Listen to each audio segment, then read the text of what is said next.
जंगल में 2 दिन से लगातार तेज बारिश शुरू है। सारे पंछी अपने अपने घोंसले में बैठकर बारिश का मजा ले रहे हैं। जिन पंछियों के घोंसले पक्के हैं उनके लिए बारिश बहुत अच्छी है, लेकिन जिनके घोंसले कमजोर और बिना छत वाले हैं उनके लिए ये बारिश जरा भी अच्छी नहीं है। माँ, ये बारिश कितनी अच्छी होती है। मुझे खिड़की से बारिश देखना बहुत अच्छा लग रहा है।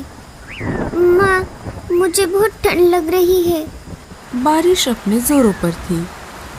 देखते ही देखते बारिश का पानी जंगल में जमा होने लगा।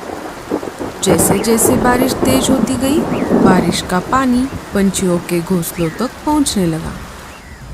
अरे बाप रे, अब तो बारिश का पानी मेरे घोंसले तक आ गया। मुझे जल्दी से बाहर निकलना होगा। जैसे ही रानू चिड़िया अपने घोंसले से बाहर आ गई, उसका घोंसला पानी में बह गया।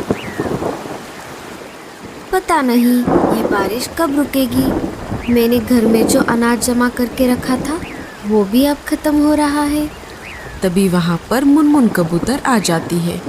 अरे मुनमुन, इतनी तेज बारिश में तुम यहाँ कैसे? अरे लाडो, क्या तुम्हें नहीं पता?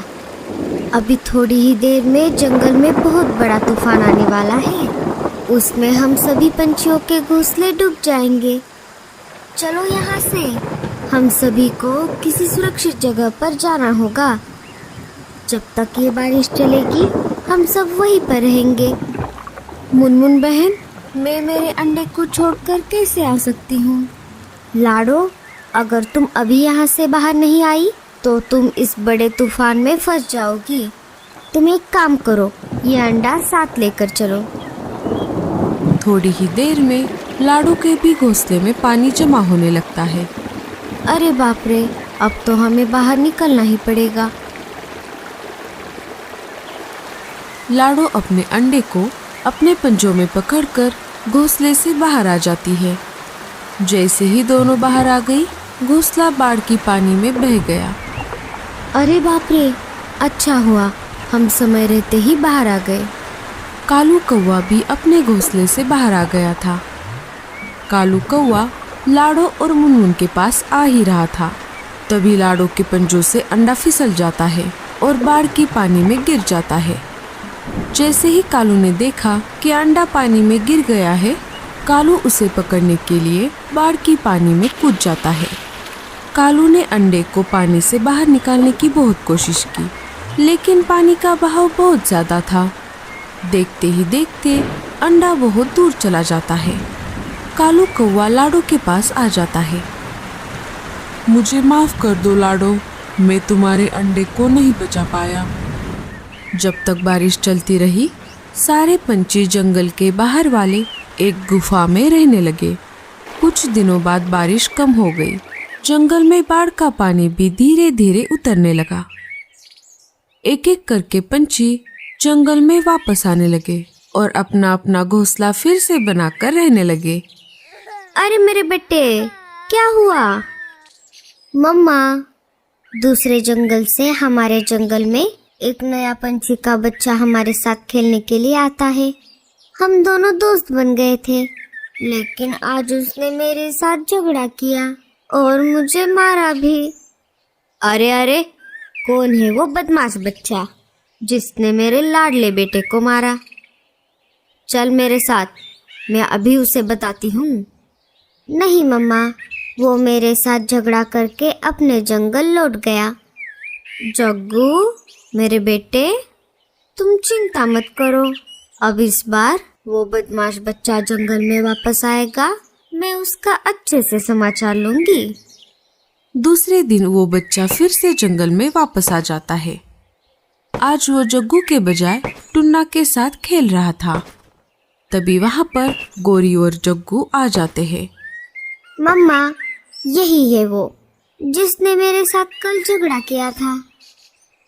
क्यों रे बदमाश, एक तो तू दूसरे जंगल से आता है और हमारे बच्चों के साथ झगड़ा करता है। क्यों मारा मेरे बेटे को? नहीं आंटी, मैंने आपके बेटे को नहीं मारा, उल्टा उसी ने मेरे साथ कल झगड़ा किया और मुझे मारा। ये देखिए, मेरे सिर पर चोट भी आ गई है। मम्मा, ये झूठ बोल रहा है। तुम्हारे माँ बाप कहाँ है? मुझे उनके पास लेकर चलो, मैं उनसे तुम्हारी शिकायत करती हूँ। मेरे माँ बाप नहीं है, मुझे बचपन से मेरी दादी ने संभाला है। अब तुम इस जंगल में खेलने के लिए नहीं आओगे। चलो जाओ यहाँ से, भागो यहाँ से।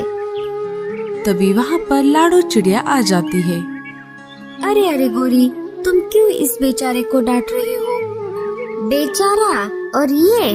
अरे लाडो बहन, तुम्हें नहीं पता, ये दूसरे जंगल से आकर हमारे जंगल के बच्चों के साथ झगड़ा कर रहा है, हमारे बच्चों को मार रहा है।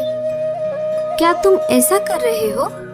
नहीं नहीं आंटी, मैं ऐसा नहीं करता। उल्टा इस जंगल के लड़के मेरे साथ बुरा बर्ताव करते हैं। मैं जिस जंगल में रहता हूँ वहाँ पर मेरा कोई दोस्त नहीं है, इसलिए मैं यहाँ पर आता हूँ। जग्गू, चलो यहाँ से, अब तुम इस बदमाश बच्चे के साथ नहीं खेलोगे। गोरी और जग्गू वहाँ से चले जाते हैं। तभी वहाँ पर कालू कौवा आ जाता है। अरे लाडो, तुम यहाँ पर क्या कर रही हो? क्या तुम्हें अपना नया घोंसला नहीं बनाना? मैं लकड़ियाँ लाने के लिए बाहर आई हूँ कालू भैया। तभी कालू की नजर उस बच्चे पर पड़ जाती है। कालू एक बार के लिए उस बच्चे को देखता है और एक बार के लिए लाडो की तरफ देखता है। अरे कालू भैया, क्या हो गया? कहाँ खो गए? लाडो, तुमने ये बच्चा देखा? ये बिल्कुल तुम्हारी तरह दिखता है।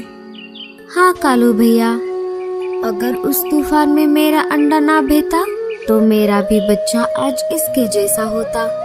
दोनों बात कर ही रहे थे, तभी पेड़ की एक डाली टूटकर उस बच्चे के ऊपर गिरने ही वाली होती है। तभी लाडो उस बच्चे को वहाँ से हटाकर खुद उस डाली के नीचे आ जाती है। लाडो डाली के नीचे फंस जाती है। अरे बाप रे, ये क्या हो गया? लाडो रुको, मैं अभी मदद लेकर आता हूँ। कालू वहाँ से मदद लाने के लिए चला जाता है। तभी वहाँ पर उस बच्चे की दादी आ जाती है।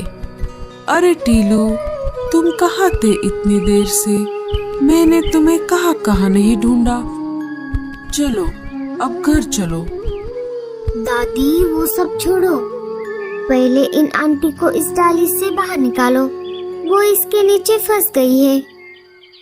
दादी लाडो के ऊपर से वो डाली हटा देती है। अरे चिड़िया, तुम इस डाली के नीचे कैसे फंस गई? दादी, ये डाली मुझ पे गिरने वाली थी, लेकिन मुझे बचाने के चक्कर में ये डाली इन्होंने अपने ऊपर ली। तुम्हारा बहुत बहुत शुक्रिया चिड़िया, तुम्हारी वजह से आज मेरे टीलू की जान बच गई।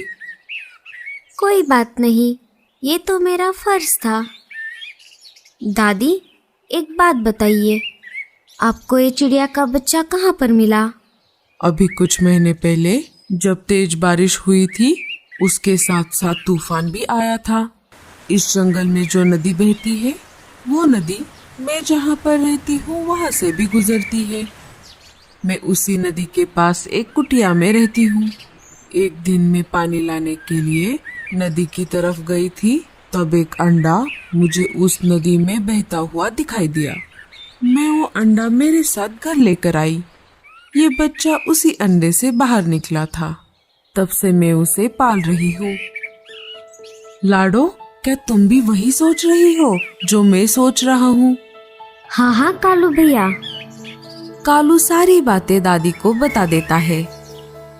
ये तो बहुत अच्छा हुआ, मुझे बहुत चिंता थी।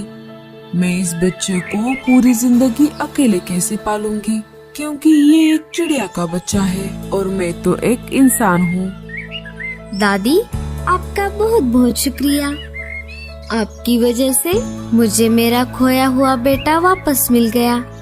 टीलू भी अपने माँ से मिलकर बहुत खुश हुआ था। देखा तुमने लाडो, ऊपर वाले के घर देर है लेकिन अंधेर नहीं।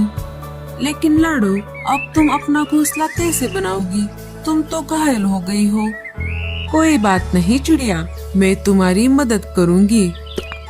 चिड़िया, इस शीशी में जो पानी है वो कोई मामूली पानी नहीं है। इस पानी को तुम जिस किसी भी चीज पर छिड़कोगी वो अपने आकार से 100 गुना ज्यादा बड़ा हो जाएगा। अब मैं चलती हूँ। मैं तुम सबसे मिलने के लिए दोबारा आऊंगी। दादी को टीलू को छोड़कर जाने का मन नहीं कर रहा था, लेकिन फिर भी वो दिल पर पत्थर रख के वहाँ से चली गई। लाडो उस पानी को पास वाले एक पेड़ पर लगे एक सेब पर छिड़कती है। थोड़ी ही देर में वो सेब अपने आकार से 100 गुना बड़ा हो जाता है। गूंगा मौसी उस सेब को पूरा अंदर से खा जाती है और लाडो के लिए एक अच्छा सा घर बना देती है। लाडो और टीलू उस सेब के घर में खुशी खुशी अपनी जिंदगी बिताने लगते हैं। तो दोस्तों, कैसी लगी आपको हमारी ये कहानी? हमें कमेंट्स में जरूर बताना और स्टोरी